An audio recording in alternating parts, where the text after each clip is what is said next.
You're still on the AM show, and today we take a look at how entrepreneurship is establishing Ghana's apparel industry as one of the most competitive in the world. It is as we mark Global Entrepreneurship Week. Charles Aite, he visited the production line of Alfie Designs, where its young CEO, Ajo Dede Asare, is employing problem-solving models to appeal to an international market. Here's more. The coronavirus pandemic may have choked global supply chains into recession, but not for Ghana's apparel industry. Ajo Dede Asare is CEO of Alfie Designs, an apparel company bursting its seams thanks to the pandemic. During COVID, things just exploded. It exploded. We grew from 160 workers to 450. We're running 3 shifts at a time. Sometimes we were working 7 days a week. And for us, it was great because then we expanded. Our efficiency went so high. We could now effectively compete with our Asian counterparts in production because of our efficiency level of doing the same thing over and over and over again, being good at it. And so I would say COVID was a blessing for us. And not only that, for our workers and anybody who came to work here had the opportunity to make some money whilst things looked very bad and almost desolate. This was during the COVID times. The businesses that were afloat really helped because then we had to provide lunch because they had made the markets close, and so caterers were working again. Transports were, because we had to get transports to pick people and take them home. So then people didn't have to just sit at home. It got people working. So it was the whole supply chain was filled. Not only us, but then caterers, even the market women we had to call to come sell to the caterer to come. Always had something going and continued till this year, March, which was really good. So I would say that COVID was great, and the intervention by the government to make everything made in Ghana was a major factor for us. As a child, when she decided to take her mother's business to the next level. Thanks to an exposure to the US Yali program, Dede returned home to transform a family business into a global brand. With over 200 workers, the business model Dede has for Alfie Designs is community-centered. In 2008, I had the opportunity to come and just watch her work. And then I fell in love with the work. And so after I was supposed to have just been around for a short period, and then I fell in love with the work, and I said, no, how can I make this better? How can I build upon this marvelous legacy and very good business that can develop into something not just for the family, but then also for the community and then the economy of Ghana. So from 2008, I joined my mom fully. And then we started. So at that time there were 30 workers, and we were doing private labels here and there, doing trade shows, and then we had a retail outlet. So then I came on, I said, okay, for my studies and everything, we could start off with more branching, and then even at a point we went into franchising. Well, and we did it a soft version where people could still take on the Alfie brand name, and pick from us, and then also sell to their clients and still have the good quality sewing out there. And so that's how it started. And then bit by bit we were growing. We moved from 30, then we went to 70, then we went to 90, and then we're doing uniforms for Ministry of Education for the regions, and that was, I think that was a taste of mass production for me. In 2015, I applied for YALI, Mandela Fellowship with the US State Department, and I got chosen. I picked, and I went to University of Texas, Macomb Business School, and that's where that oof happened, where the business and the entrepreneurship, that's where everything started. So after my fellowship, I came back full force. It's like I hit the ground running. And then we had a business competition where the business plan got picked, and I was one of the best 10 in the whole of about 1,050,000 all over Africa, and 50 for the entrepreneurship business plan. And then we started, and I've always wanted to give back to the society. So then I said, we'll start a school to train people, because we want to do mass production and train them on the line system. So we started the school ending of 2016 when I came back from the fellowship, and was for free. We didn't charge anybody. We were looking for people who really needed the help and the boost to gain skills, but workable skills. And then the skills that, okay, we don't just train and leave you to go, but then you get opportunity to be employed, if not in this factory, but the other factories around. That's great. So the whole model has been that of a community-focused, model it's been of community. Yes, I'm more a community-based person, how to give back to the society, and that has been my passion. The apparel industry employs more than 6,000 Ghanaians and exports about $30 million worth of products annually, mainly to Europe. But for now, there is huge demand from the East. As Dede tells me, supply chain disruptions in China due to COVID-19 lockdowns have let Ghana overtake the Asian market when it comes to mass production and export of apparel. What this means is more jobs, capital and demand.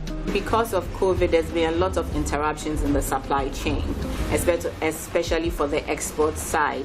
Because I think Ghana and Africa, apart from South Africa, that were under major lockdowns, West Africa, we didn't struggle so much, but East and West and the North really did struggle. So they've had a lot of interruptions in their supply chain. And so because of that, and due to the news media and the projection of the companies working and COVID, Ghana being able to supply their own things, actually we've had a lot of inquiries and samples, and people now trying to move their production, if not all, but some of it, to Ghana and to Africa actually. So this has been a very good thing. So at first you had to struggle to get people to even notice Ghana for mass production, but this COVID actually has put us out there that, look, an alternative to India or China, why not Ghana? You never know, it will work, because they were able to pull it through during COVID, whilst other countries didn't have PPEs, they were able to provide for themselves. So I think that has been the good thing about the export. And then for us that were already doing exports, because of the lockdowns, most of our clients had to hold off on their orders because they couldn't really sell or do anything because everybody was stuck at home. But then now it's actually made new clients look to us. So it's a yin and yang situation. It works out either way. Yeah. Amid the impacts of COVID-19, Ghana's clothing and apparel sector seems to be picking up when it comes to its mass production lines, as well as the prospects for exports into the European market. Despite all these things, some challenges still persist, but entrepreneurs like Dede are confident of surmounting these problems. Though it may look promising, this industry is burdened with challenges. So much so that players are doubtful of a full competitive takeoff at the continental free trade market.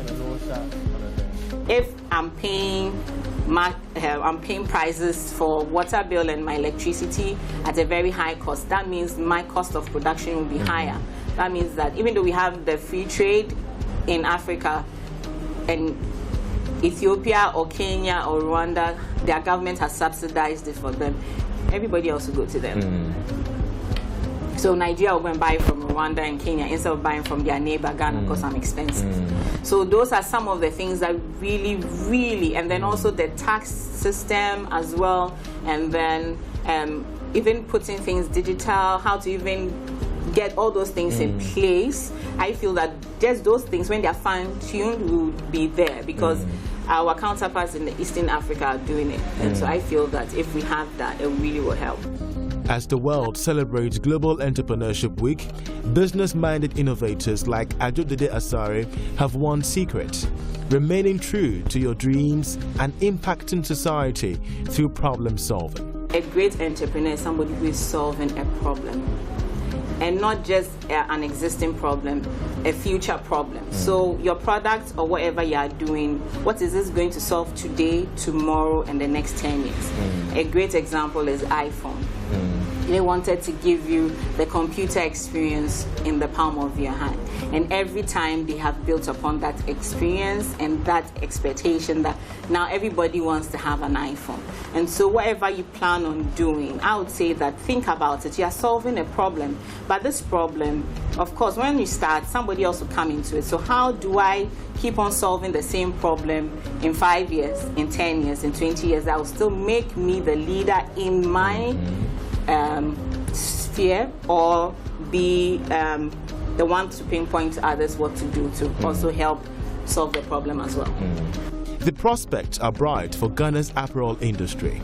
A large-scale mass production targeting precision and quality could set Ghana as the next economic hub for a booming and bullish apparel economy. So right now we are doing scrubs. All right. Medical scrubs for clients in the UK. Okay. And so this is what you are seeing, the shades of blue, purples and whites, and it's going to the UK. And this is because of the initiative that we had with the president providing everything in-house. So we saw it. Impressive. And then they decided to try us out. And so that's what brought about this order. So in all, how many workers are we looking at?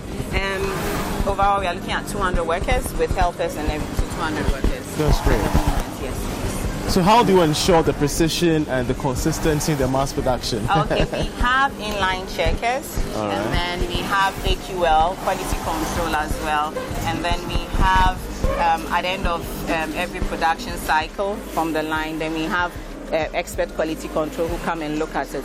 But usually most of it is checked in line, and because you are doing just one thing, you become good at it. So if you are sewing pockets, you become very good at sewing the pockets. Exactly. That's the tendency of making a mistake is really small to none. Yes. That's great. Yes. So today I've been to the site. I've seen the massive things that you're doing, but I'm curious to find out your dream for the next 5 years. Oh, my dream for the next 5 years is to have a 10,000 seater factory that we are producing for the whole of Africa. Actually, I want to put Ghana on the map for the next destination for mass production. That's nice. Yes. That's great. Yeah, that if people don't produce in China, the next place they produce is Ghana.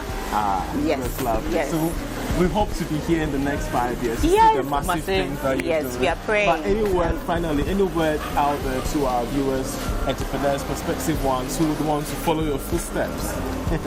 Follow your dreams, I would say, and don't give up. There will be lots of hurdles ahead, but don't give up. Believe in yourself and surround yourself with good people who encourage you, who push you forward, and always to point you out to the right opportunities all the time. And first of all, look inside. The strength is from inside. If your inner strength is there, trust me, and also believe in God. God is the number one. Didi, we're so grateful that you joined us, and that's how we end this edition of AF Business. I'm Charles Hayter reporting for Joy Business.